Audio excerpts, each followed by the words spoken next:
Je suis auteur depuis à peu près 17 ans. J'ai fait 6 ou 7 albums en fait, assez variés, dont quasiment tous chez Dargaud, notamment pas mal d'albums avec Thierry Smolderen. Et puis récemment, je suis auteur de Feuilles volantes, un album que j'ai scénarisé et dessiné. Je suis aussi pas mal graphiste, illustrateur, je touche un peu tous les domaines du dessin, quoi. Alors c'est l'histoire croisée de 3 personnages qui chacun vivent la passion du dessin à 3 époques différentes.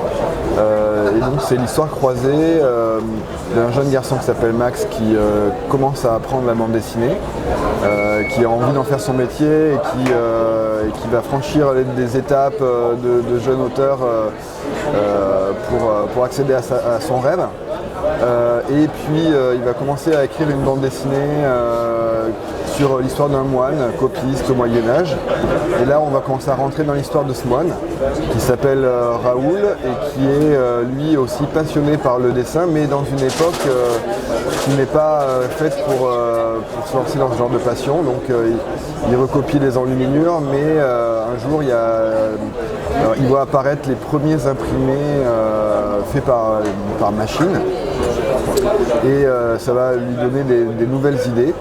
Il va essayer de voir évoluer le monde du dessin et le monde de l'impression aussi. Et il va imaginer une histoire qu'il va commencer à dessiner, l'histoire de Suzy, qui est une jeune femme d'une trentaine d'années, qui vit elle dans le futur, dans les années 2070, et qui a développé tout un univers graphique sur le travail de son père qui était un auteur célèbre, et elle va reprendre le personnage de son père depuis X années, et elle travaille dans une chambre de réalité virtuelle où elle est complètement déconnectée du papier. Et elle va commencer à se lasser un petit peu de cet outil et elle va avoir envie de retrouver la source de sa passion. Pour ça, elle va essayer de se replonger dans l'histoire, l'enfance de son père, et inventer le personnage de Max, qui est un jeune garçon,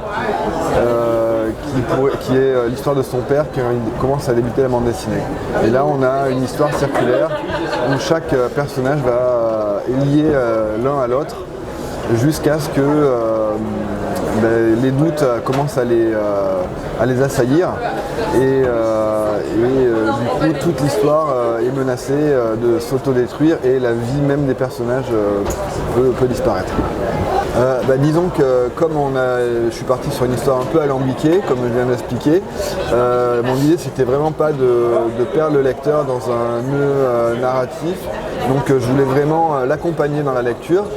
Surtout que je joue aussi sur des mises en page un petit peu inspirées de l'enluminure, avec des choses un peu qu'on n'a pas l'habitude de voir peut-être dans une narration classique.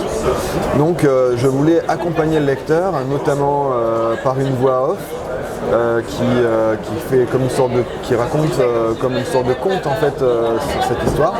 Et puis les couleurs, elles sont là vraiment pour rythmer visuellement la lecture et que le lecteur sache directement dans quelle époque se trouve ce moment de lecture.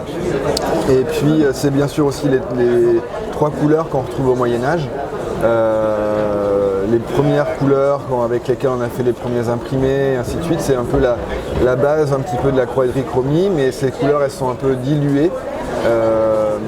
Donc je joue sur ce mélange-là assez pur, quoi, donc un peu lumineux et graphique, quoi. Alors sur cet album j'ai repris la couleur directe. Mais vers la fin de l'album, il y a un sens narratif qui fait que il y a une partie des pages qui sont faites à Illustrator justement. Et donc comme on est aussi sur une réflexion autour des modes de dessin et une réflexion autour de la technique et du dessin, ça faisait assez sens de reprendre un peu les pinceaux aussi pour essayer de retrouver des sensations premières qu'on a quand on débute le dessin et qu'on expérimente un peu les techniques. Parce que voilà, il y a cette double réflexion un peu sur le monde de l'imprimerie, comment ça a un peu révolutionné le monde du dessin aussi, et puis le futur, l'évolution du dessin qui petit à petit se déconnecte maintenant via les iPads, beaucoup d'auteurs dessinent sur iPad, puis maintenant on va apparaître les premières intelligences artificielles qui commencent à dessiner juste avec du code. Donc voilà, c'est une espèce de réflexion autour de ça, autour de l'inspiration et de la passion de raconter des histoires surtout. Tout à fait, ouais, c'était déjà Thierry Smolderon était mon professeur à Angoulême, enfin à l'école de l'image d'Angoulême, et il m'avait un peu initié sur le premier album que j'ai fait qui s'appelle Jazz Club, sur un exercice de style que j'avais commencé comme ça, et donc on a toujours gardé contact. Et puis j'étais dans un microcosme à Angoulême avec plein d'autres auteurs aussi issus de la même école que moi, qui ont aussi beaucoup collaboré avec Thierry Smolderon, comme Dominique Bertaille, Laurent Bourlot et d'autres. Et du coup, Thierry, il nous donne beaucoup de clés en fait d'inspiration cinématographique, narrative de l'histoire de la bande dessinée. Et puis aussi, il nous donne aussi pas mal de petites clés comme ça, à force de travailler avec lui, on remarque des choses dans les scénarios qui se recombinent, et puis c'est forcément des choses qui infusent aussi dans l'écriture par la suite, quoi. Pas spécialement, c'est juste que c'est une histoire que j'avais commencé bien avant de travailler avec lui, donc sur les recherches autour d'abord de la partie médiévale.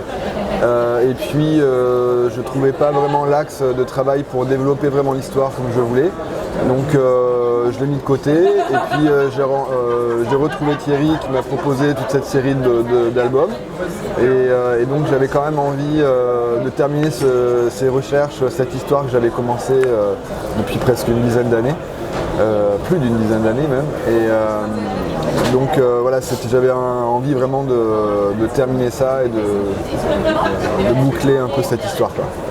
Là pour l'instant on est plutôt parti pour continuer à travailler avec Thierry sur une histoire autour de mon premier album, Jazz Club, qu'on a réédité récemment autour du personnage Norman Bold qui va vivre d'autres aventures parce qu'il a une vie assez riche de jazz band qui traverse un peu tout le XXe siècle et l'histoire du jazz en parallèle. Donc l'idée c'est de moi écrire des histoires de la vie de ce personnage, qui peuvent être des histoires âgées dans le monde contemporain, ou des histoires, notamment celle que Thierry est en train d'écrire, qui va plutôt se passer à l'après-guerre dans les années 40, et puis dans le Los Angeles, la Californie des années 50.